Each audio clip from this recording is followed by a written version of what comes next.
Students.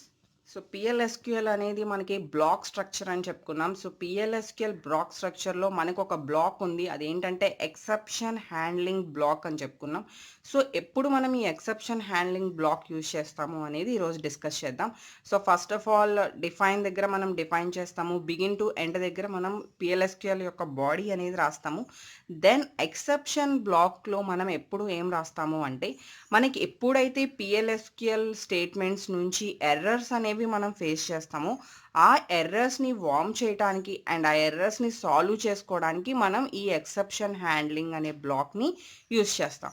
So అంటే first of all మనకి error అనేది ఏమైతే ఉందో ఆ ఎర్రర్లో 2 టైప్స్ ఆఫ్ ఎర్రర్స్ అనేవి మనం జనరల్లీ చూస్తాం. సో ఎర్రర్స్ అనేవి మనకి ఎన్ని టైప్స్ అంటే 2 types. So errors or exceptions, మనం ఎర్రర్ని ఎక్సెప్షన్ అని చెప్పి కాల్ చేస్తాం. సో ఎర్రర్ ఆర్ ఎక్సెప్షన్, అందులో first time compile time errors. So మనం ఇది జనరల్లీ లాంగ్వేజెస్లో చూస్తాము. And the next one run time errors. Okay. So ఇక్కడ మనకి ఎక్కువగా పిఎల్ఎస్క్యూఎల్‌లో వచ్చేవంతా కూడా మనం రన్ టైమ్ ఎర్రర్స్‌ని ఎక్కువ ఫేస్ చేస్తూ ఉంటాము. అలానే కంపైల్ టైమ్ అంటే మనకి సింటాక్టికల్ ఎర్రర్స్ కాబట్టి సింపుల్‌గా మనకి అక్కడ కోడింగ్‌లో చూపించేస్తుంది. మనం మోడిఫికేషన్స్ చేసేసుకుంటాం. బట్ ఇక్కడ ఎక్సెప్షన్ హ్యాండ్లింగ్ అనేది ఎక్కువగా యూజ్ చేసేది దేనికి అంటే రన్ టైమ్ ఎర్రర్స్‌కి. ఎందుకంటే అది మనం బై డిఫాల్ట్‌గా ప్రోగ్రామ్ స్టార్ట్ అయిపోయిన తరువాత వచ్చే ఎర్రర్స్‌నే రన్ టైమ్ ఎర్రర్స్ అంటాం. అంటే రన్ టైమ్‌లో వచ్చే errors run time errors. So వాటిని హ్యాండిల్ చేయడం కోసం ఈ ఎక్సెప్షన్ హ్యాండ్లింగ్ అనే సెక్షన్స్‌ని మనం యూజ్ చేస్తూ ఉంటాం. మనకి జావాలో కూడా ట్రై అండ్ క్యాచ్ అనే బ్లాక్స్ యూజ్ చేసి ఎక్సెప్షన్ హ్యాండ్లింగ్‌ని యాక్సెస్ చేస్తాం. సేమ్ అలానే ఇక్కడ ఎక్సెప్షన్ అనే బ్లాక్‌ని యూజ్ చేయడం జరుగుతుంది. సో ఫస్ట్ ఆఫ్ ఆల్ పిఎల్ఎస్క్యూఎల్‌లో ఎర్రర్ కండిషన్స్‌ని యూజ్ చేయడం కోసం మనం ఈ ఎక్సెప్షన్స్‌ని యూజ్ చేస్తూ ఉంటాం. So then the first point,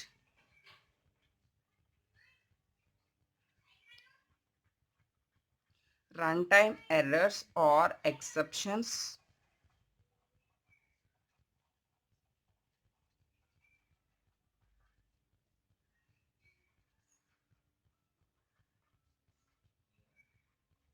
design faults చేసిన coding mistakes. So coding mistakes కూడా మనకి జనరల్‌గా ప్రాబ్లమ్స్ వస్తాయి. కోడింగ్ మిస్టేక్స్ చేసిన and the hardware failures,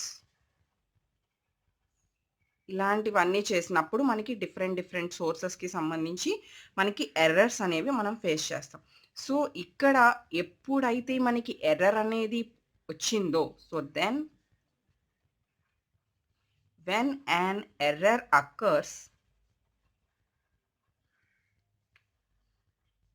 an exception is raised. So ఆటోమేటిక్‌గా మనకి ఏమవుతుంది, ఒక ఎర్రర్ అనేది వస్తుంది. సో ఎర్రర్ రాంగానే ఎక్సెప్షన్ అనేది రైజ్ అవుతుంది.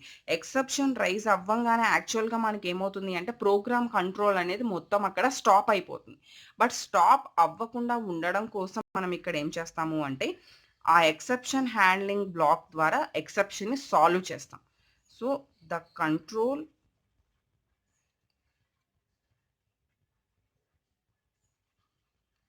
transfers to the exception handling part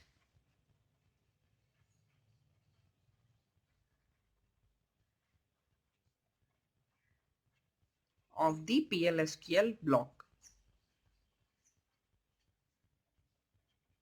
okay. So ఇలా మనం ఈ పిఎల్ఎస్క్యూఎల్ బ్లాక్‌లో ఎక్సెప్షన్ హ్యాండ్లింగ్ అనే ఒక బ్లాక్‌ని యూజ్ చేస్తాం. సో ఇక్కడ ఎన్ని సార్లు ఎక్సెప్షన్స్ ఐడెంటిఫై అయినాయో అన్ని సార్లు కూడా మనకి పిఎల్ఎస్క్యూఎల్‌లో ఉన్న ఎక్సెప్షన్స్ అనేవి మనకి అక్కడ రైజ్ అవుతాయి. ఎక్సెప్షన్ హ్యాండ్లింగ్ బ్లాక్ అనేది రైజ్ అవుతుంది. సో అప్పుడు ఈ ఎక్సెప్షన్ హ్యాండ్లర్ ఏం చేస్తుంది, ఏదైతే ఫైనల్ యాక్షన్స్ ఉన్నాయో టర్మినేట్ అంటే ఏవైతే టర్మినేట్ అయిపోతూ ఎర్రర్స్ అనేవి మనం ఫేస్ చేస్తున్నామో వాటిని సాల్వ్ చేయడానికి, వాటిని ఎగ్జిక్యూట్ చేయడానికి ఈ ఎక్సెప్షన్ హ్యాండ్లింగ్ అనేది పెర్ఫార్మ్ చేస్తూ ఉంటుంది.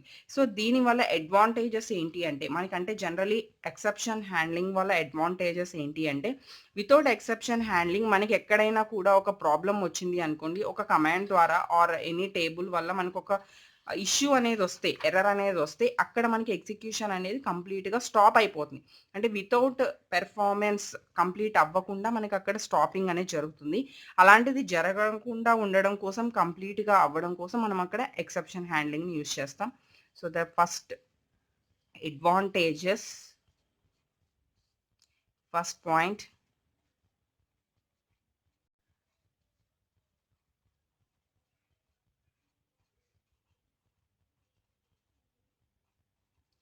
every time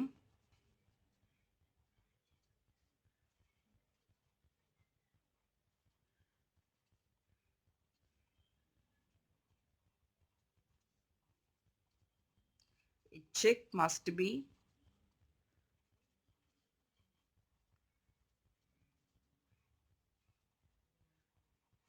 made for execution errors. And next one, exception handling. That means it improves readability. ఎందుకు రీడబిలిటీ పెరుగుతుంది అంటే మనం అక్కడ జరిగిన ఎర్రర్ హ్యాండ్లింగ్ రొటీన్స్ వల్ల మనకి ఇక్కడ improves readability. Next it improves reliability. So ఆటోమేటిక్గా ఎర్రర్ సాల్వ్ అయిపోయిన తర్వాత మనకు వచ్చేది పర్ఫెక్ట్ రిజల్ట్ కాబట్టి అక్కడ రిలయబిలిటీని కూడా మనం ఇంప్రూవ్ చేస్తాం. సో నెక్స్ట్ మనకి ఎన్ని టైప్స్ ఆఫ్ ఎక్సెప్షన్స్ హ్యాండిల్ చేసే ఎక్సెప్షన్స్ ఉన్నాయి అంటే types of exception handling procedures. So first one, predefined exceptions. Predefined exceptions, and the next one, user defined exceptions. So general ga manaki exceptions kaakunda ఈ predefined user define అనే words కి meanings మనకి తెలుసు. Predefine అంటే by default గా మనకి defined గా వచ్చిన ఏవైతే ఉన్నాయో వాటిని ప్రీడిఫైన్ అంటాము. యూజర్ ఓన్ గా డిఫైన్ చేసుకున్నవి మనకి ఇక్కడ యూజర్ డిఫైన్ అంటాం. సో ప్రీడిఫైన్ ఎక్సెప్షన్స్ గురించి ఇప్పుడు ప్రెజెంట్ చూద్దాం. So first one, predefined exceptions.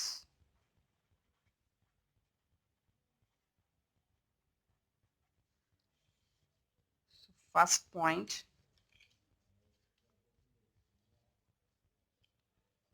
these exceptions are internally means by default ga manaki define ayi untai. So that is internally defined by runtime system valla manaki ivi internal ga manaki define ayi vacheste, manam own ga emi cheyyamo. So next,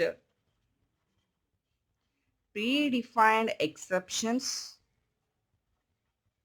are raised.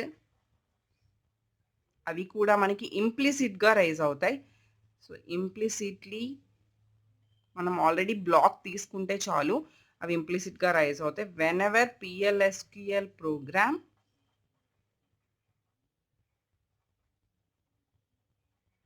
Violates and Oracle rule ఎప్పుడైతే మనం violate చేస్తూ మనం performance చేసామో ఆటోమేటిక్గా ఇక్కడ ఏమవుతుంది అంటే ఈ ప్రీడిఫైన్ ఎర్రర్ అనేది మనకి రైజ్ అవుతుంది. సో అందుకే మనకి జనరల్గా ఒరాకిల్కి సంబంధించి మనం పెర్ఫార్మెన్స్ చేసేటప్పుడు SQLలో అక్కడ ORA అని చెప్పి మనకి ఎర్రర్స్ అనేవి షో ఆఫ్ చేస్తాయి. సో మీరు జనరల్గా చూస్తూ ఉంటారు. సో ఈ ఎక్సెప్షన్స్ని మనం ఎలా సాల్వ్ చేస్తాము అంటే ఎప్పుడైతే PLSQL నుంచి మనకు ఒక ప్రీడిఫైన్ ఎక్సెప్షన్ అనేది రైజ్ అయిందో ఆ ప్రోగ్రామ్ అనేది డైరెక్ట్గా అబౌట్ అయిపోయి ఒక ఎర్రర్ మెసేజ్ అనేది మనకి డిస్ప్లే చేస్తుంది.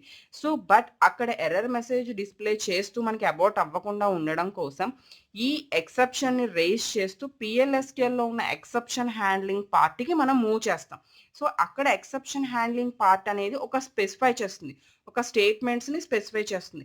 దేంటి అంటే ఈ టైప్ ఆఫ్ ఎర్రర్ వస్తే ఇలా ఎగ్జిక్యూట్ అవ్వడం కోసం మనం కొన్ని స్టేట్మెంట్స్ అనేవి మనం అక్కడ స్పెసిఫై చేస్తాం. సో అక్కడ ఎప్పుడైతే ఎక్సెప్షన్ అక్కర్ అయిందో ఆ కంట్రోల్ అనేది transfer to exception handling part.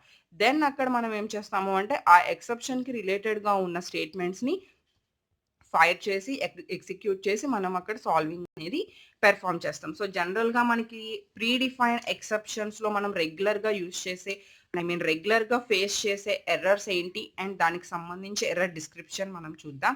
So నేను దానికి సంబంధించి ఎక్సెప్షన్ నేమ్ నేను మీకు ఓరల్గా చెప్తున్నాను, రాయట్లేదు.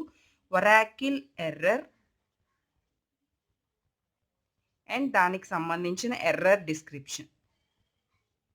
Okay, so first one ORA 06511 అని చెప్పి మనకి ఎర్రర్ చూపిస్తుంది.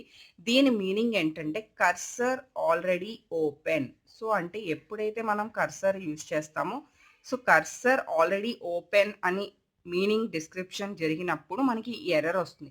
దానికి రిలేటెడ్గా సాల్వ్ చేసే ఎక్సెప్షన్ ఏంటంటే కర్సర్ ఆల్రెడీ ఓపెన్ అనే ఎక్సెప్షన్ ఉంటుంది. దాన్ని మనం యూజ్ చేస్తే అక్కడ దాన్ని ఎక్సెప్షన్ హ్యాండ్లింగ్ మనం చేసుకోవచ్చు. సో, నెక్స్ట్ వన్ వచ్చేసరికి ORA 01403 నో డేటా ఫౌండ్. మనం ఒక డేటా ఫౌండ్ అయినప్పుడు పెర్ఫార్మ్ చేయాల్సిన థింగ్‌కి అక్కడ అసలు డేటా ఫౌండ్ అవ్వలేదు అనుకోండి. అప్పుడు మనకి 01403 అనేది వస్తుంది. సో, ఇక్కడ కూడా మనం నో డీటీఏ ఫౌండ్ అనేది ఎక్సెప్షన్ సాల్వింగ్‌కి సంబంధించి. సో, నెక్స్ట్ ఇంకొక స్మాల్ థింగ్ చూద్దాం. ORA 06500 దెన్ దీని మీనింగ్ ఏంటి అంటే PLSQL స్టోరేజ్ ఎర్రర్. సో, దీనికి సంబంధించి ఎక్సెప్షన్ నేమ్ కూడా storage error. But all exception names మస్ట్‌గా ఇక్కడ క్యాపిటల్ లెటర్స్‌లో ఉండాలి. సో, నేను డిస్క్రిప్షన్ నార్మల్‌గా రాస్తున్నాను. ఇది ఎర్రర్ యొక్క కోడ్. దానికి సంబంధించి ఎక్సెప్షన్ మాత్రం కంపల్సరీ మనకి క్యాపిటల్ లెటర్స్‌లో ఉంటుంది. సో, ఇవి జస్ట్ మనకొక సమ్ ప్రీడిఫైన్ ఎక్సెప్షన్స్. సో, ఇంకా మనకి చాలా ఎక్సెప్షన్స్ ఉన్నాయి. నేనిక్కడ మీకోసం ఒక 3 అనేది జస్ట్ మీకు చూపించాను. మనకి ప్రీడిఫైన్ ఎక్సెప్షన్స్ లిస్ట్ చూస్తే మనకు అర్థమవుతుంది. నంబర్ ఆఫ్ ఎక్సెప్షన్స్ అనేవి మనకున్నాయి. సో, దీన్ని మనం ఒక ఎగ్జాంపుల్‌గా నేను ప్రాక్టికల్‌గా మీకు చూపిస్తాను నెక్స్ట్ వీడియోలో. And the user define exceptions కూడా మనం నెక్స్ట్ వీడియోలో చూద్దాం.